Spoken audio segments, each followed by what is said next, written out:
Hello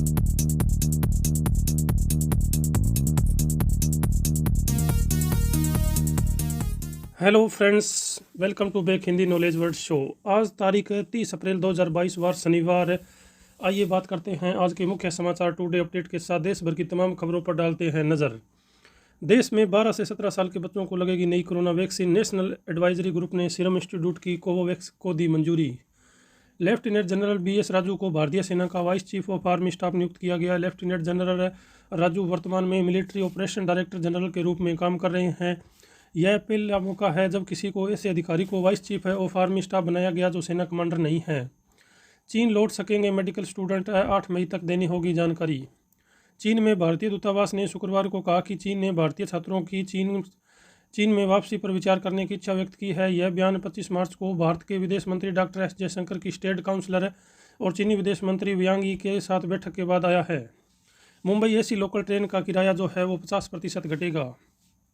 rail राज्य राव साहिब दानवे ने शुक्रवार को घोषणा की कि मुंबई में लोकल AC ट्रेनों का किराया जो है वो 50% तक कम किया जाएगा। रेल राज्य मंत्री ने महाराष्ट्र में विपक्ष के नेता देवेंद्र की मौजूदगी में बायखला रेलवे स्टेशन के विरासत भवन के उद्घाटन के अवसर पर कहा गया है कि 5 किलोमीटर की दूरी के लिए मौजूदा न्यूनतम किराया 65 रुपये घटाकर 30 रुपये कर दिया जाएगा। हालांकि दानवे ने यह नहीं बताया कि किराया में संशोधन कब से लागू होगा। वेट पर चल रही राजनीति पर बोले केंद्रीय मंत्री, केंद्र ने जिम्मेदारी ली, अब राज्यों की बारी। केंद्रीय मंत्री हरदीप सिंह पुरी ने कहा कि पेट्रोल डीजल पर केंद्र पहले 32 रुपये का एक्साइज शुल्क लेता था, जिसमें कटौती की गई है। केंद्र ने अपनी जिम्मेदारियां ली है, राज्यों को भी जिम्मेदारी लेनी चाहिए। गैर भाजपा शासित राज्य जितना वेट लगा रहे हैं उसका आधा वेट भाजपा शासित राज्य लग रहा है। पेट्रोल की कीमतों में भाजपा और गैर भाजपा शासित राज्यों में 15 से 20 रुपये का अंतर है। पंजाब पटियाला में खालिस्तान विरोधी मार्च पर कुछ सिख और हिंदू संगठन आमने सामने हो गए हैं। हिंदू संगठन मार्च निकालने की तैयारी में थे, वहीं कुछ सिख संगठन उनका विरोध करने लगे। इस वजह से माहौल इतना बिगड़ रहा कि दोनों पक्षों के बीच पथराव हो गया। इस बीच SHO के हाथ पर चोट भी लग गई। इसके बाद माहौल जो है वो संभालने के लिए SSP ने हवाई फायरिंग की। फिलहाल यहाँ माहौल जो है वो तनावपूर्ण बना हुआ है। मोदी के जम्मू दौरे से परेशान पाक।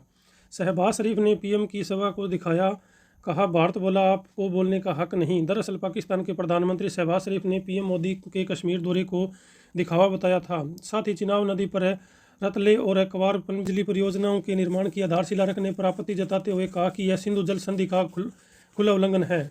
फिर डराने लगा कोरोना। देश में एक दिन में 60 की जान गई, 24 घंटे में 1.5 गुना बढ़ी मौतें, नए केस भी बढ़े। देश दुनिया में कोरोना की रफ्तार फिर बढ़ती जा रही है। भारत में कोरोना से 28 अप्रैल को 60 लोगों की मौत हो गई। यह आंकड़ा पिछले दिन के मुकाबले 1.5 गुना ज़्यादा है। 27 अप्रैल को 39 लोगों की मौत हुई। महामारी की शुरुआत से अब तक देश में कुल 5.23 लाख लोगों की मौत हो चुकी है। 1/4 पावर प्लांट बंद। 16 राज्यों में 10 घंटे बिजली कटौती। कोयला सप्लाई बढ़ाने और मालगाड़ी को रास्ता देने के लिए 42 ट्रेनें जो है वो कैंसिल की गई है।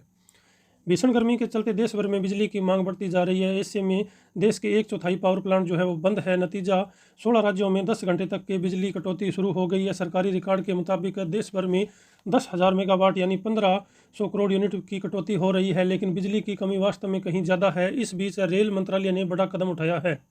रेलवे ने पावर प्लांट्स तक कोयले की तेजी में सप्लाई के लिए कुल 42 ट्रेनों को अनिश्चित काल के लिए कैंसिल कर दिया गया ताकि कोयले ले जा रही मालगाड़ियां समय पर निर्धारित स्टेशनों पर पहुंच सके। बांग्लादेश दौरे पर है विदेश मंत्री। बांग्लादेश की भारत को चट्टगांव बंदरगाह इस्तेमाल करने की पेशकश है। रेल और बस सेवा फिर बहाल होगी।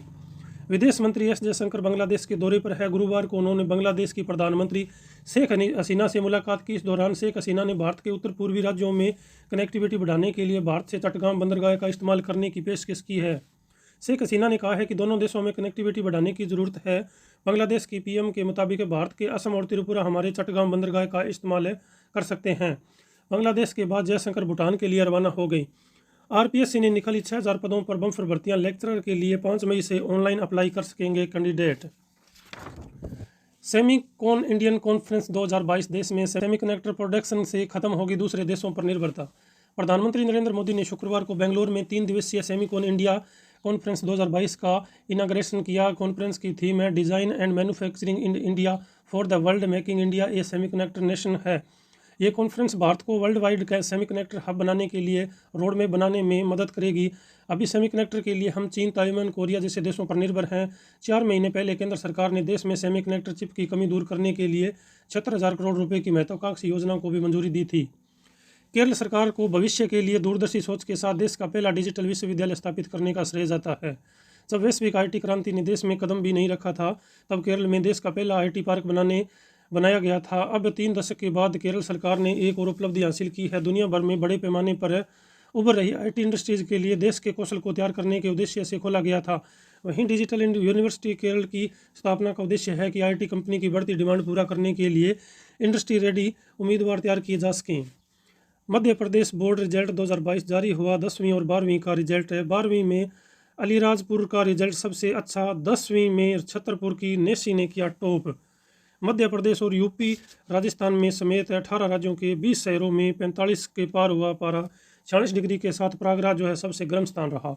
गर्मी ने लोगों की अग्नि परीक्षा लेनी शुरू कर दी है और आने वाले दिनों में इससे भी राहत मिलने की उम्मीद नहीं है। पारा लगातार चढ़ता जा रहा है। मध्य प्रदेश, उत्तर प्रदेश, राजस्थान समेत 18 राज्यों के 20 से ज़्यादा शहरों में पारा जो है 45 डिग्री से ज़्यादा रिकॉर्ड किया गया। इसमें 46 डिग्री के साथ जो यूपी का प्रयागराज है वो सबसे टॉप पर रहा है। दिल्ली में गर्मी ने 12 साल का रिकॉर्ड तोड़ा। दिल्ली में गर्मी ने शुक्रवार को 12 साल का रिकॉर्ड तोड़ दिया। यहाँ अधिकतम जो तापमान है 43.5 डिग्री रिकॉर्ड किया गया। इससे पहले अप्रैल में 43.5 डिग्री से ज़्यादा तापमान रिकॉर्ड किया गया 2010 में। तब अप्रैल की 18 तारीख को पारा जो है 43.7 तक पहुंचा था। अभी पारा नीचे आने की संभावना नहीं है और मौसम विभाग के मुताबिक उत्तर पश्चिमी और मध्य भारत में अगले 5 दिनों तक लू चलती रहेगी। पूर्वी भारत में 3 दिन बाद गर्म हवाओं के थपेड़ों में थोड़ी राहत मिलने के आसार दिखाई दे रहे हैं। राजस्थान में 3 मई को आंधी बारिश की संभावना।